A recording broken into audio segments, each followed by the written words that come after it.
It's January 6th, 2020, and I've been putting off doing this vlog for like the last 2.5 hours. Today, one of the motivational shows I was listening to had this guy named Win Hof on it, and he has this. He's also known as the Iceman. He's been able to do amazing feats of mind over matter kind of stuff. He has the world record for being submerged in ice the longest, and he has he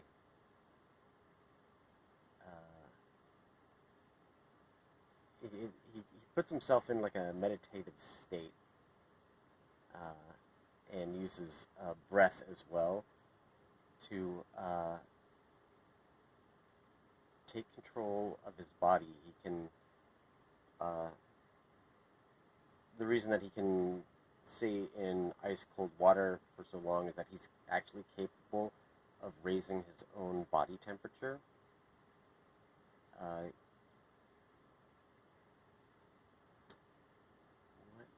else? He, what is that thing called again? Shit.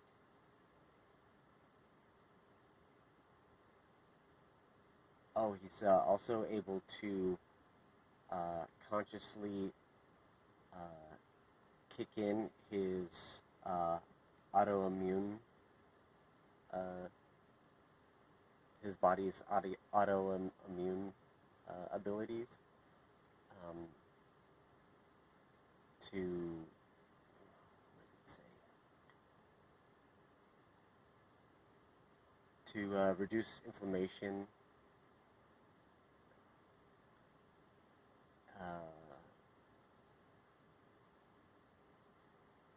but it sounds super interesting. So I, after the show was over, I checked out his website, but then I had to, or at least I clicked on his website, didn't have a chance to really look at it, because I had to rush off to work. But when I got home, I kind of got sucked into it. It's really quite interesting, and in the next couple days I might be checking it out. I figure if it's, I mean, he says that, you can raise your body temperature, which, I mean, I hate the cold, but if I can make it, I mean, I've been able to kind of like raise my own body temperature. I don't know if necessarily at will,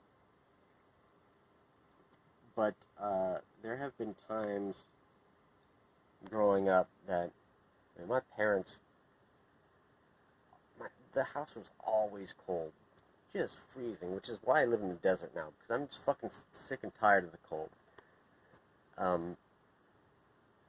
But in the wintertime, I lived in a apartment that was in the basement of their house, so it's the coldest part of the house in the summer and in the winter. But man, I would just be so cold down there, even with a space heater.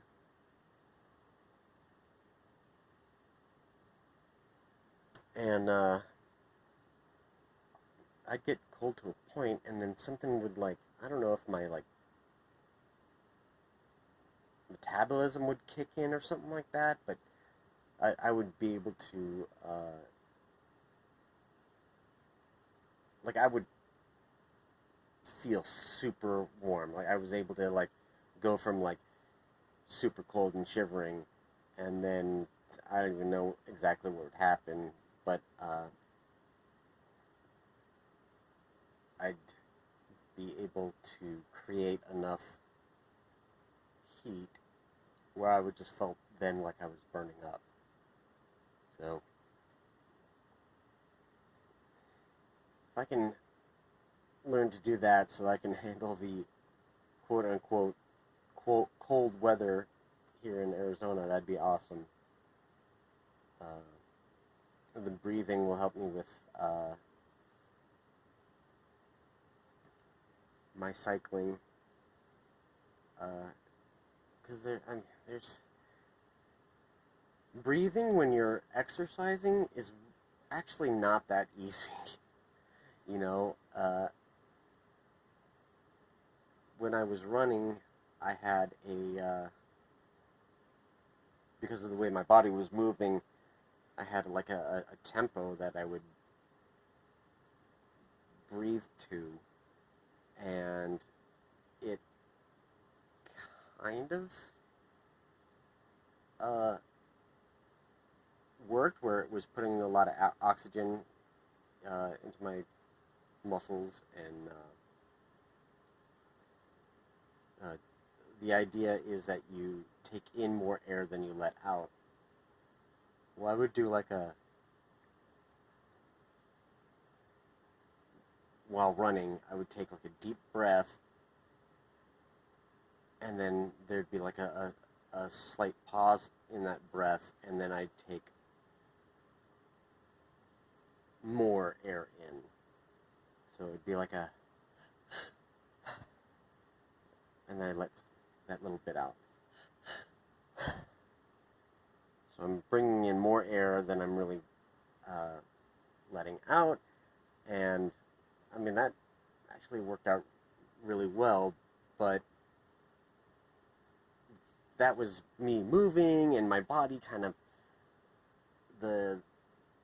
my stride kind of caused that to happen, and on a bike, I don't really have that jostling around of my, like, diaphragm where I can, you know, it's not as easy to, in my head, think, okay,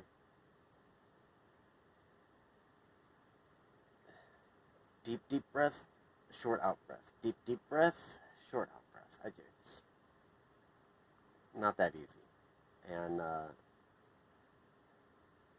you know, you can feel like the lactic acid or whatever build up in your muscles when you're not getting enough oxygen.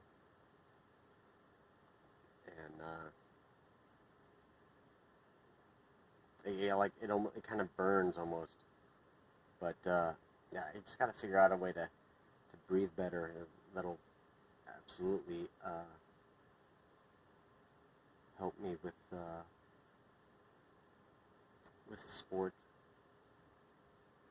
Being able to raise my core body temperature will be useful if and when I do the Tour Divide, because I mean it starts up in Canada, for Christ's sakes. Oh man, and muddy and snowy some of the times that I've seen, like the first few days of the Tour Divide. So and it's kind of has a meditation basis to it, a slight meditation basis to it,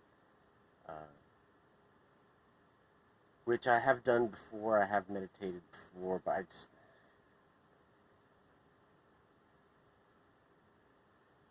for whatever reason, I stopped meditating. I don't even know what silly reasons I stopped meditating for, because it was actually quite helpful. Calm my mind. Took off a lot of stress by meditating. So he has a method in which he teaches others to be able to do the same things that he can do. So, looking at the website right now, and Win Hof Method is what it's called, and it looks really quite interesting. So that's what I'll probably be doing the next learning, studying the next couple days. Have tomorrow off. I think I'm. What day am I on my stretching? I am. Let's see. After I do my stretching today, 1, 2, 3 days away, and then I'm going to start my bike workout. As I've said a handful of times already, my flexibility has improved, and so I've really noticed it in the bike rides to and from work. I can sustain a higher speed for longer. I think I was going like 20 miles an hour for about a quarter mile today, which usually right after work I'll be able to do like a quick little sprint. Sorry, it's like 3:30 in the morning. I'm a little tired. But yeah, I was able to sprint, quote unquote sprint, going 20 miles an hour for 2-3 minutes. It's almost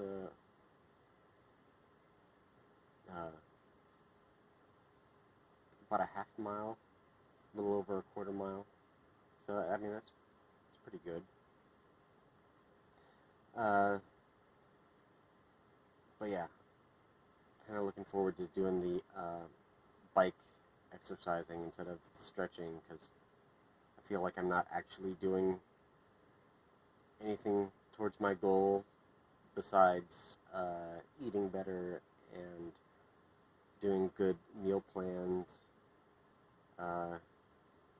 Yesterday was my birthday, so as I'm sure you can understand, I ate more calories than I was supposed to. They were all like beer calories. But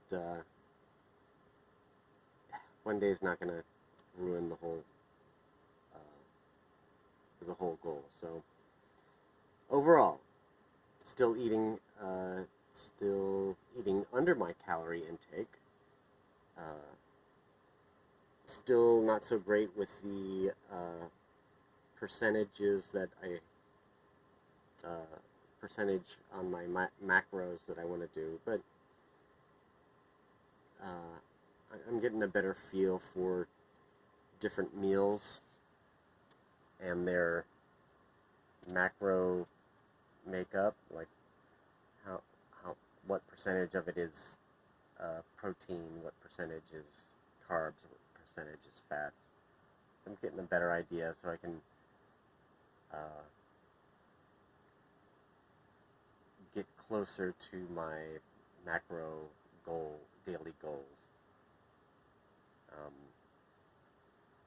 My weekly progress with my diet has been pretty good, even with I think I was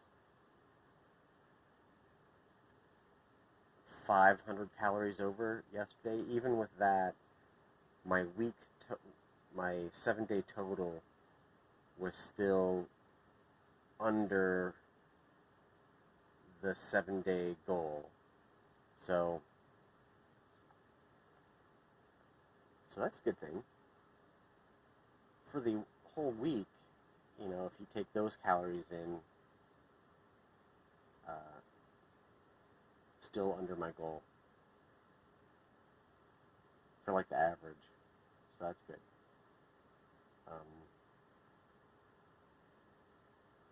But yeah, so now I need to print out my cycling workout so that I can just have it in one of the pockets on my bike, and after work, most likely I'll be doing my workouts after work. I'll just pull out the card. Oh, I'm doing,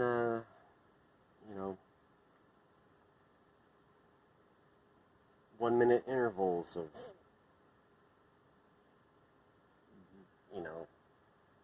90% effort or something like that. But yeah, that's one thing that's slowing me down. But I mean, I have 3 days until I actually need that printed out. But I've been dragging my feet on it. It is getting, next week, it will be close to the 4-year anniversary of me moving from Austin to Phoenix, and closer we get to that anniversary, the more likely one of these vlogs will be about my trip. And one of these days, I'll actually have a video of my trip. I took video while I was doing it, and before, to document it, because I mean, it's not every day that you move from one city to another on a bicycle. You go 1,000 miles on a bicycle, because. So I did my best to take video of the ride. I did vlogs every day, almost every day, with that one.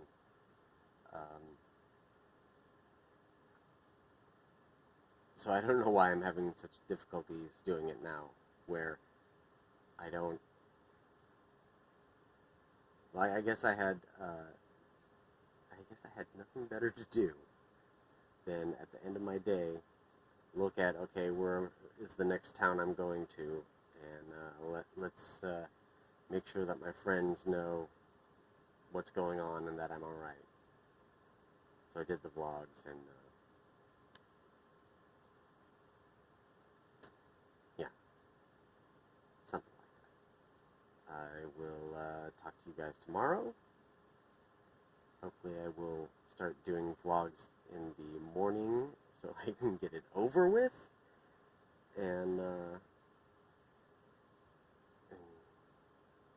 still terrible about writing out a plan for these vlogs.